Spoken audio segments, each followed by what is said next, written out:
Hello and welcome back to the Spa Business Mastery Podcast. And today we have Delia with us because we're going to be talking about spa marketing. When it comes to spa marketing, these are always our top podcasts in terms of what people want to listen to.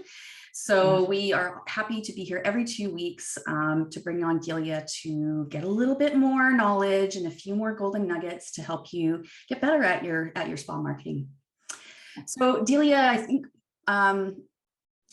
I think most of the times we're talking about, when it comes to spa marketing, we're talking about digital marketing. We are. Yep. We do a lot of digital marketing talk. And so today is a little bit extra special because we're going to be talking about in-spa marketing. Yeah. And how to strengthen your in-spa marketing, because, I think for the most part, spas are very, very, very focused on the digital aspects of marketing, social media, email marketing, their website, Google ads, Facebook ads, events, sharing their events online. But we have to remember that we actually have a captive audience with our clients when they come in spa. And so we want to, we're here to say it's not all about the digital marketing, because not every client is going to see your digital marketing. So let's talk about that a little bit more. Yeah. And I think, digital marketing is still equally important, but this is just another layer of your marketing. And like Kirsten just said, you've got a captive audience already in front of you. You've got people who are already in your business, and you've got more time to sit and share with them what your marketing features and benefits are for the month. Yeah. And in a really conversational tone, rather than kind of a written word or video. So we're going to go through like a little system that you can implement for your in-spa marketing. So make sure you got a pen and paper. You want to take notes because you'll want to put this together afterwards and create your own little system out of it, because we want you to squeeze as much opportunity out of your business as possible so that you're not working as hard. You're working smarter, not harder. Yeah. All right, let's start with the first. We've got 3 steps in the system. Let's start with the first one. And we're starting at a place where we're assuming that you already have done, as the owner, you have already put together your monthly spa marketing for the upcoming month. And, you've got your digital stuff organized, email, social media, your website. So we're going through the system with the assumption that you've already done that and you have that information. So the first step in this system of how to strengthen your in-spa marketing is to book a staff meeting and have that staff meeting for a marketing information transfer meeting. So, this doesn't necessarily have to be just about what's upcoming for the month. But you want to always, in your staff meetings, have have time to share what's coming up, like what kind of features, what kind of promos, retail, service, what are the details of them? You want to if you have a team, you want to set your team up to be able to have all of the resources that they need in order to be successful. I've known so many times where I've heard you're not selling anything, or, you need to book more services, but they need the tools in order to be able to do that. And that's the spa owner's responsibility. Yes, it's your team's responsibility to make sure that they're complying, but it is your responsibility as the leader to make sure that your team is set up for success. So that's where this marketing information transfer comes in. So when you're planning your meeting, and I definitely recommend that you're writing out an itinerary that you want for your meeting. So when you get to the part of your itinerary where you're sharing the upcoming marketing information that you're sharing, you can just write yourself bullet notes, but you're sharing key features and benefits. So key features are the what, and the benefits are the how or the results. So you want to be sharing with your team not only what the feature is or what the promo is, but the details in terms of what kind of results will clients see out of them.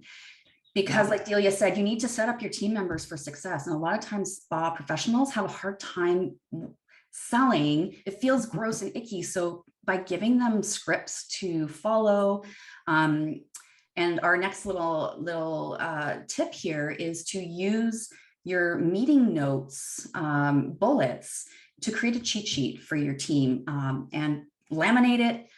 Do 2 of them, post 1 at reception. Actually, no, Delia, you had more than 2 that you were. Yeah, well, I mean, I did a little trick in my, so we'd have our meeting and we would discuss what the features of that month's promotion would be, whether it be service or whether it be retail or both.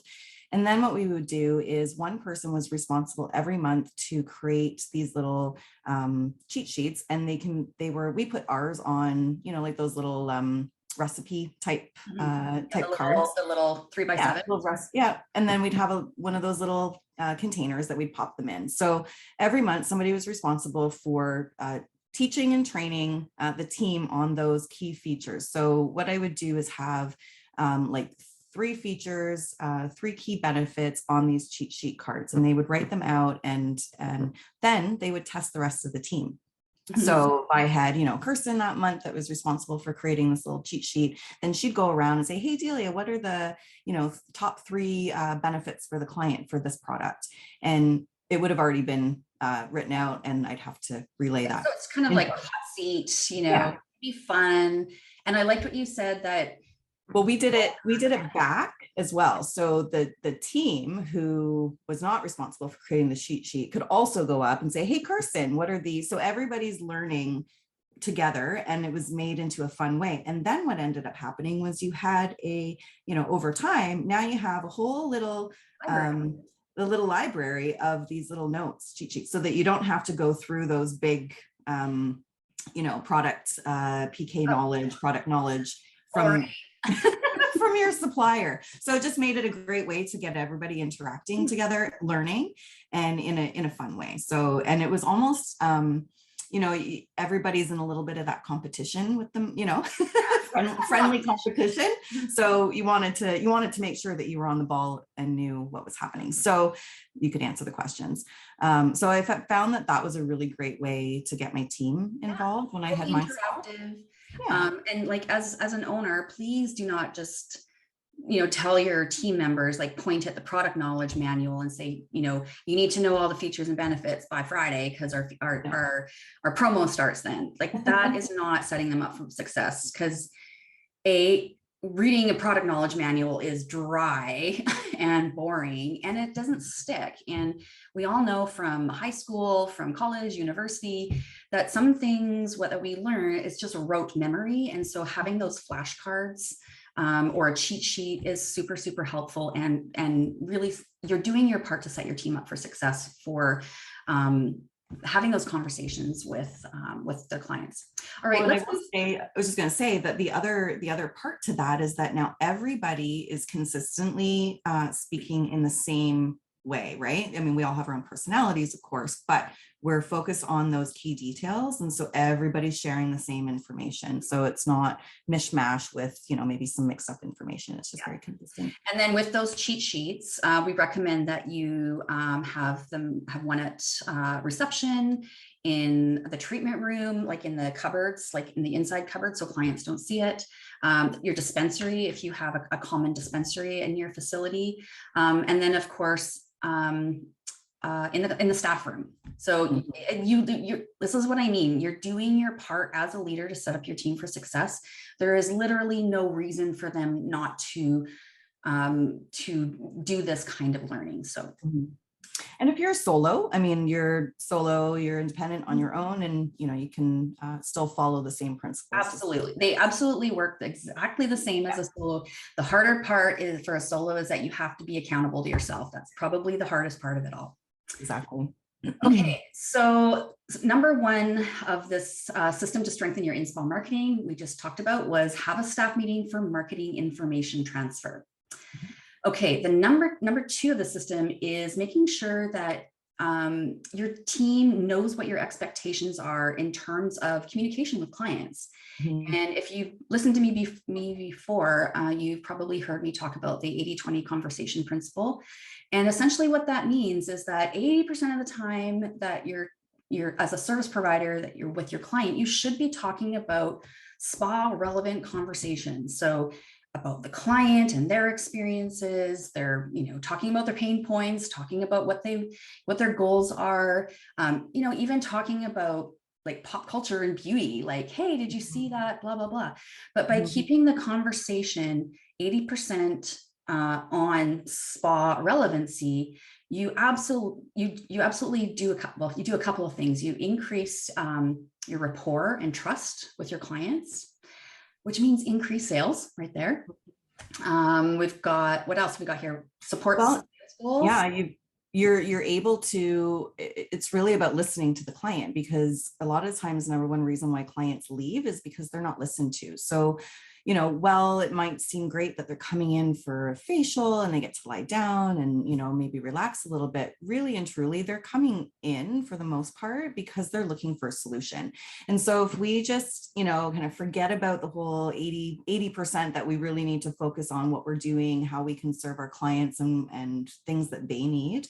When we start getting away from that, then the client just is coming in for a facial, and then they're leaving kind of feeling like, oh, I was really looking forward to maybe having some products recommended to me afterwards because I'm struggling with my skin in, XYZ way, but she didn't ask me about that. She did her little magnifying lamp and put some products on my skin, but didn't really get into educating, like helping. Educating. Yeah, exactly. Yeah. And sure. So while your skin might feel good, I'm using facials as an example, while your skin might feel good, inside they might feel a little bit disappointed that they didn't get the full experience, because it's really what it's about. Tapping in and figuring out what your clients have come in for, what they need, how you can solve their problem. And that's all through communication. Absolutely.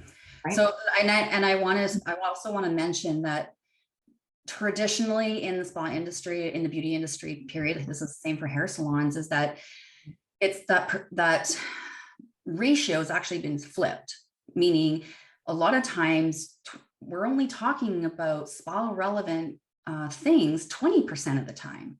And we're talking about personal stuff and what's going on and blah, blah, blah for 80% of the time. And then your staff are wondering why they're having a hard time selling, or maybe you're wondering, is my team not selling things? This could be one of those places where you're literally hemorrhaging money. If your team is like, they see the client, hey, it's so good to see you, and they just slide into a personal conversation for like an hour. And then they get to the end of their treatment. And of course they forget to ask if they need any refills. Of course they forget to ask them to pre-book or tell them when they want to come back. And there aren't enough time. So do yourself a favor and maybe do an analysis of kind of what ratio is either myself as a service person, like solo. This is one way you can really ramp up your bookings and sales, is to hold yourself accountable for this. And if you have a team, to start checking out, sleuthing out kind of who's doing all the chatting about personal stuff, and then make a plan with your team. Like when I did this with my team, I full on realized, oh my word, like, yes, I'm even doing it, talking mostly about personal stuff. No wonder our retail sales suck. Yeah. So as soon as you start making these changes, and you don't expect your team to go, flip completely. I actually gave them, we had mini like goals for about 3 months to get us, rather from 20-80, took a couple of months to get us to 80-20, and then we were rocking and rolling. Yeah. I always liked this term. It's better to be interested than interesting. Absolutely. People always love it when you ask them questions, because, you're making it about them. All right. So this 80-20 conversation principle increases sales because it increases trust. You're literally one-on-one with a client. You can't get that with digital marketing. You're one-on-one, there's personal energy and connection there. They're more likely to say yes because of that. And then, really, like we don't want to flog a dead horse, but when service providers stay focused on client goals and stay focused on their communication, then not only are they more fully supporting their clients, they're able to earn more as well. Absolutely. Yeah. And, like in my world over here in Ontario, Canada, and I think, Kirsten, we were just talking about this, that, it's a little bit different. as far as the expectations. So I would say that the majority of the time, anywhere that I have worked or been, owner of, it kind of has always been like, it's not really my job, but it is. It's part of it. The service provider was saying that. Service provider would say, it's not my job to sell. It's not my job. And we're not selling. And we really aren't, because when I know for myself, when I'm really passionate about helping my client and wanting to get to the root cause and giving them a solution, it actually makes me feel like I've done my job. My client is happy. And I know that I've built that rapport, and I know that I'm likely going to increase my client retention just based off of that. Whether they purchase from me that day or not, that's not the point. You're building up that rapport with them, that they understand that when they come in, they're going to be heard, they're going to be listened to, and you're going to offer them solutions. Yeah, absolutely. Yeah. You want to take the next point, Delia? Sure. Yeah. So final point. Yeah. So the last point that we just talked about was the expected team communications with the clients. And then our third and final is, now we're going to take all of that and we're going to put all your marketing into InSpa print materials. So you want to make sure that you have your main focus for the month, whether, again, it be a retail or a service or both. Any type of features, promotions, any specials that you have going on. Maybe you're having an event that's happening. You want to make sure that you've printed material. And I always, and Kirsten, I think you did this as well too, we had varying sizes of print material. And but it was all the same. It was this exact. So I had a graphic artist every month. I would give him I'd send him a doc and say, this is my feature. And he would do the mock-up of it. I would review it. And then he would actually send it off to the printer. And I would just pick it up from the printer. But all spa print material for the monthly features were exactly the same, just varying sizes. Varying sizes. And so what we do, I'd have a couple of big posters. You can, I think Kirsten, you had yours laminated and you had them hanging. I had a poster stand. So I would put the, 2 posters back to back so that you could see them on either side. Sandwich boards for outside are always great. But you want to make sure that these marketing materials, in spa marketing materials, are throughout your whole spa. So front desk, reception area. The little plexiglass acrylic holders. Yeah. In your washroom. So on the walls in the washroom, if you don't have, one of those little frames that stick to the wall, I would always just, put mine with putty on the walls. Where else do you want them? You want them at your service stations. So depending on what types of treatments you do, you want them at your mani, pedi stations. You want them in your treatment rooms, whether that be facials, body treatments, massage, etc. Where else do we want them? We want them, did I miss anywhere? I think we've got if you have a guest, if you're a bigger spa and you have a client lounge, you want to put in there. And I think, for like on the mani stations and pedi stations, they would definitely be a lot smaller. Not kind of you put 8 by 10 reception, like the bigger areas, bathroom. I think mine were 5. I think they were 5 by 7s or 3 by 5s, and actually you could get cute little stands. I'm not sure if everybody has IKEA, but you could get cute little stands elsewhere.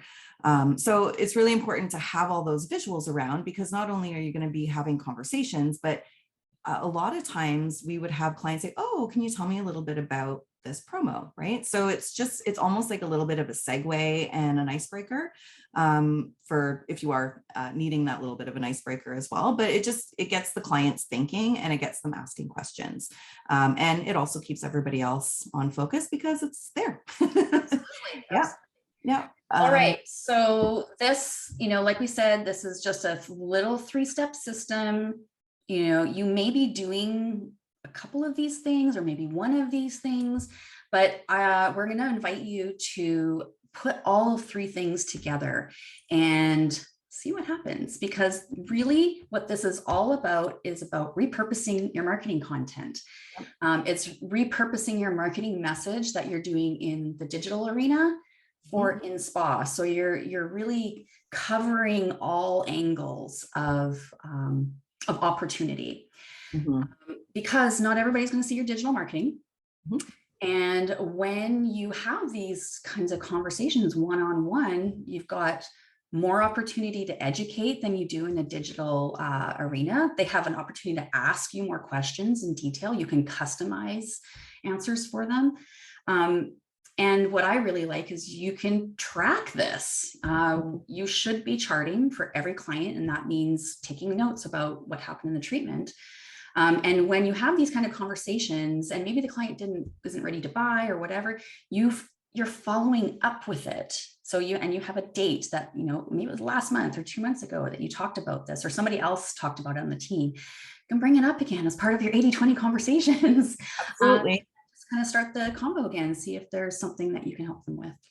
This isn't spa related necessarily, but it goes back to the charting and following up with clients. And I was always so amazed when I'd go to the dentist and they'd say, and I think I was in aesthetic school at the time, and they'd say, "Oh, so are you still in school?" I'm like, how do they remember that? Yeah. It's because they were charting, and it made me feel like they cared about you. They cared about me. Yeah. And they, it's not that they didn't, they absolutely did. It was just part of their guest experience. And I feel like it absolutely needs to be part of every guest experience, because it's really important. And that, again, is how you build that rapport and that trusting relationship with your clients that will keep them coming back to you and not going elsewhere. Absolutely. Yeah. All right. So we hope that this episode of Spa Business Mastery was helpful for you. Maybe this is a little bit of a little project for you to polish up the system this summer, especially if summertime is not as normally as busy for you. This would be a great opportunity to get this, running smoothly for September. All right. Absolutely. All right. So thank you so much for joining us. If you love listening to us, please give us a follow from wherever you are. We're on all the podcast stations as well as YouTube and Facebook. Thanks so much, everybody. We'll see you in 2 weeks. Bye. Bye.